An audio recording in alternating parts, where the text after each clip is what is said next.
को हिला न दे तो पूरे विश्व को झुकाने की ताकत आ जाएगी।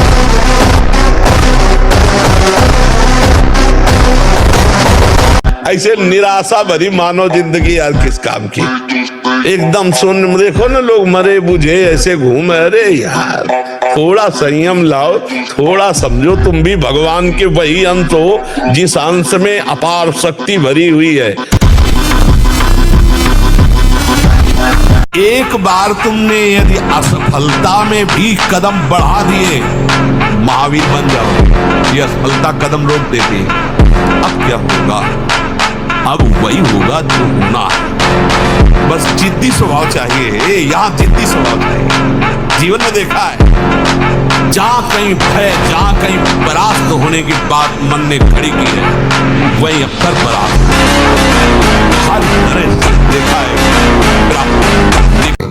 3 घंटे पर्याप्त है। आप अभ्यास करके तो देखिए, 3 घंटे में आपको बिल्कुल 24 घंटे के लिए तृप्ति मिल जाएगी। हाँ बिल्कुल ठीक है, अभ्यास कर लीजिए। दिन में लेटे रहने पर भी 1 मिनट नींद नहीं। अभ्यास कीजिए। अभ्यास अमृत है और अभ्यास ही मृत्यु है। आपने जैसा अभ्यास कर लिया, अमृत का अभ्यास किया तो अमृत है, और मृत्यु का अभ्यास किया। डिप्रेशन किस बात, क्यों डर रहे हो? तुम्हारा पाप तुम्हें डरा रहा है। तुम बिल्कुल खुला बच्चा मानो ना, ये तुम्हारे आचरणों का फल तुम्हें प्राप्त हो रहा है और कोई नहीं है। कोई डिप्रेशन, किस बात का डिप्रेशन? जिस मन को हमें सच्चिदानंद चिंतन में लगाना चाहिए, उस मन को हमने गलत चिंतन में लगाया। जिस शरीर से हमें सद आचरण करने चाहिए, हमने गलत आचरण किए तो परिणाम भोगना पड़ेगा। आपका मन ही आपको दंड देगा, आपकी बुद्धि ही आपके विपरीत हो जाएगी। अगर इससे बचना है तो आज भी हम कह रहे हैं, नाम जप शुरू कर दो, जोर जोर से नाम जप शुरू कर दो और गंदे आचरणों का त्याग कर दो। पहला, ब्रह्म मुहूर्त में जगना। तब ब्रह्म मुहूर्त में बिना कुल्ला किए, जैसे तांबे के पात्र में 1 लीटर जल रख ले, रात भर रखा उसे पी, तो वो बहुत आपको उसमें ब्रह्मचर्य में। और इसके बाद थोड़ा टहलिए, वज्रासन में बैठ के फिर शौच जाइए, फिर स्नान कीजिए, जरूरी है। और फिर आधा घंटा व्यायाम कीजिए, कठोर व्यायाम जैसे दंड बैठक, ऐसे फिर आधा घंटा आसन कीजिए जो योगी का आसन है। फिर अपनी दिनचर्या में उतर जाइए। ब्रह्मचर्य ऐसे थोड़ी रह जाता है कि जैसे खाओ पियो ब्रह्मचारी रह जाओ। जितना आवश्यक है भोजन, उतने आवश्यक है व्यायाम। 4 बजे उठ करके शौच स्नान करके यदि 20 मिनट व्यायाम करोगे रोज, तो आप देखोगे वरदान की तरह काम करेगा। 1 साल में आप बदल जाओ। 1 साल चेहरा बदल जाएगा, जीवन बदल जाएगा। नाम जप करो, आध्यात्मिक शक्ति बढ़ाओ, व्यायाम करो, शुद्ध भोजन करो, शारीरिक शक्ति बढ़ाओ, अभी आप बलवान बन जाओगे।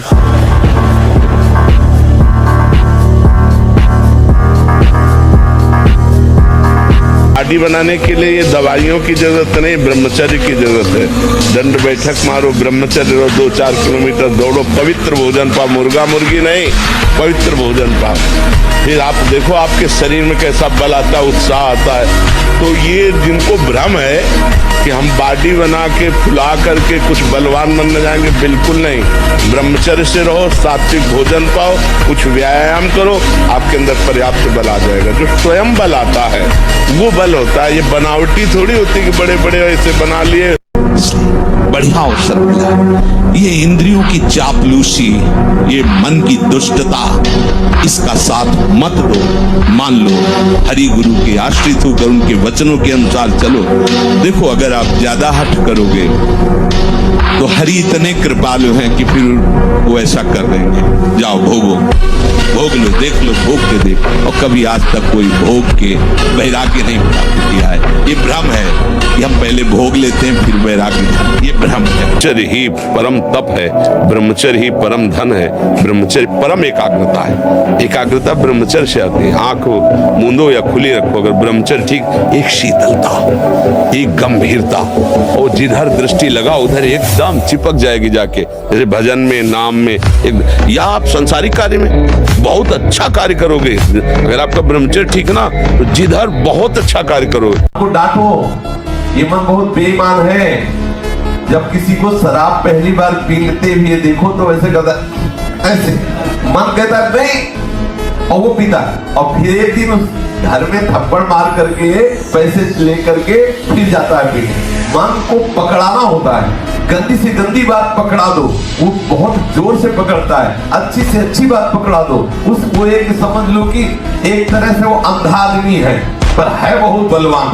उसको जो पकड़ में आए तो बहुत जोर से पकड़ता है। अब इसने शरीर को पकड़ लिया, इसने भोगों को पकड़ लिया। देख लो बार बार हम शास्त्र की बातें सुना रहे, लेकिन वो छोड़ना नहीं चाहता। इसे फुसला लो, इसे डांट के दुलार के जैसे बोले इसको सत्मार्ग में लगा दो। यही जीवन का हमारे सबसे बड़ा धर्म है, यही जीवन का सबसे बड़ा कर्तव्य है कि हम अपने मन को फुसलाए पा जाए।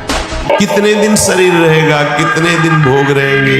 विचारवान बनो, ब्रह्मचर्यम चरंती, ब्रह्मचर्य का पालन करो। उपासक जो ब्रह्मचारी होता है उसका खिला हुआ चेहरा रहता है, जैसे कमल खिला हुआ, बिना किसी कारण के उसकी मुख मुद्रा में प्रसन्नता होती है।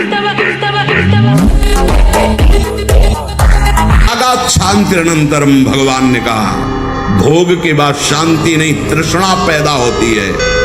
भोग के बाद शांति नहीं मिलती है। कुछ क्षण के लिए वो कामना का भोग किया इसलिए शांत लगता है, फिर उसके बाद जो उसकी तृष्णा पैदा होगी वो तांडव देख रहे उस तृष्णा का, पशुवताचरण।